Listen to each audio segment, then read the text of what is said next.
नमस्कार। मैं GRS news के लिए गिरीश करवाल। आज मैं आपको एक ऐसे विषय में बताने वाला हूँ कि जिसकी जानकारी सब लोगों को है, लेकिन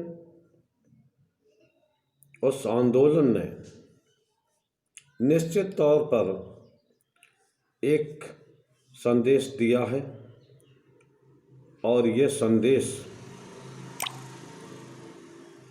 आगे चल के निश्चित तौर पर एक देश की दिशा और दशा को निर्धारित करेगा।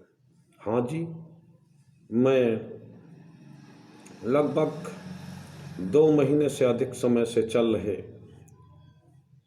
किसान आंदोलन के विषय में आपको बताने वाला हूँ। किसानों ने केंद्र सरकार द्वारा लाई गई 3 कृषि कानूनों के कारण दिल्ली में एक बृहद आंदोलन की शुरुआत की।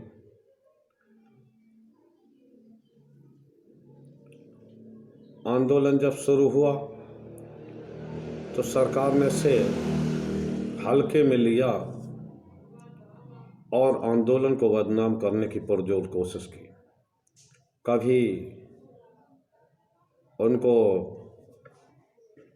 खालिस्तानी कहा गया, कभी ठलुआ कहा गया, अन्य अन्य उपमाओं से उन्हें नवाजा गया।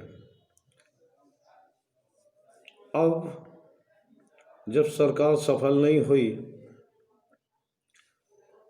तो सरकार ने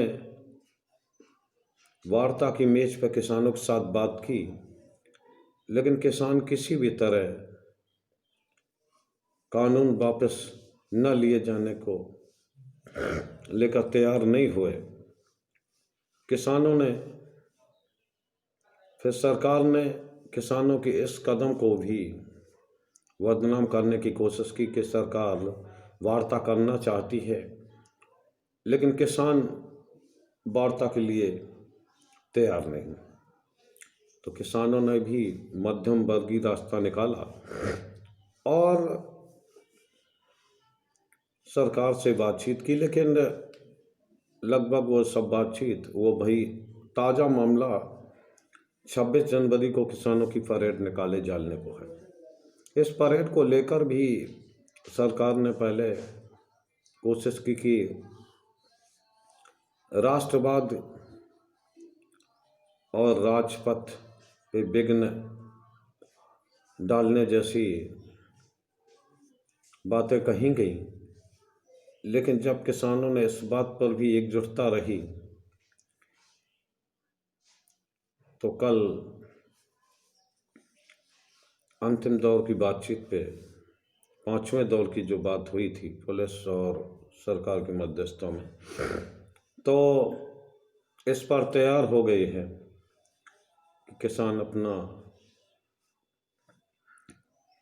ट्रैक्टर मार्च निकाल सकते हैं। ट्रैक्टर मार्च भले ही उस पर सहमत बन गई हो, लेकिन किसानों को इस मार्च के लिए बड़ा सावधान रहने की आवश्यकता है, क्योंकि जो किसानों का ये आंदोलन हुआ है, इस आंदोलन ने निश्चित तौर पर एक संकेत दिया है। ये आंदोलन भले ही विपक्षी दलों या अन्य राजनीतिक दलों का दिखाई देता हो, लेकिन निश्चित तौर पर ये विशुद्ध रूप से किसानों का आंदोलन है और किसानों ने इसे स्वस्फूर्ति इस आंदोलन को शुरू किया। किसानों को ये सोचना होगा कि जिस प्रकार 2 महीने से इस आंदोलन का स्वरूप शांतिपूर्ण रहा है, इस ट्रैक्टर मार्च में भी उन्हें ये सावधानी रखनी पड़ेगी कि कोई विघ्न संतोषी लोग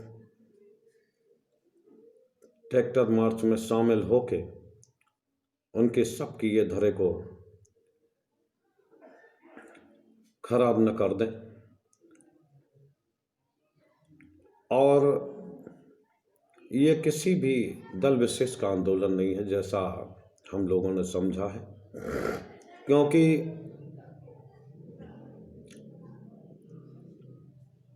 कोई भी सरकार हो, अधिकांश सरकारें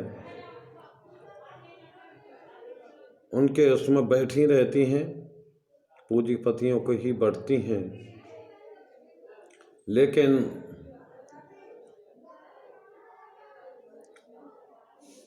पूंजीपतियों के लिए ही काम करती हैं सरकारें। किसी प्रकार से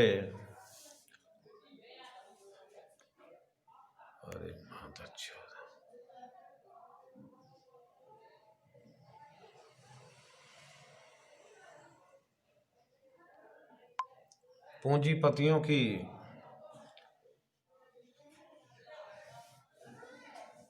उन्हें फंडिंग होती है दल चलाने के लिए भी या अपनी राजनीति करने के लिए पैसे की ज़रूरत पड़ती है। निश्चित तौर पे आम जनता तो उन्हें केवल बना सकती है, वोट दे के उन्हें सत्ता तक पहुंचा सकती है, लेकिन विभिन्न कार्यों के लिए जो पैसे की फंडिंग की आवश्यकता होती है वो निश्चित तौर पर पूंजीपतियों से ही मिलती है। आप सभी लोगों को जानकारी होगी कि 2011 जब कांग्रेस की सरकार थी तो उस समय कांग्रेस की सरकार में इसी प्रकार का विधेयक लाने का प्रयास किया।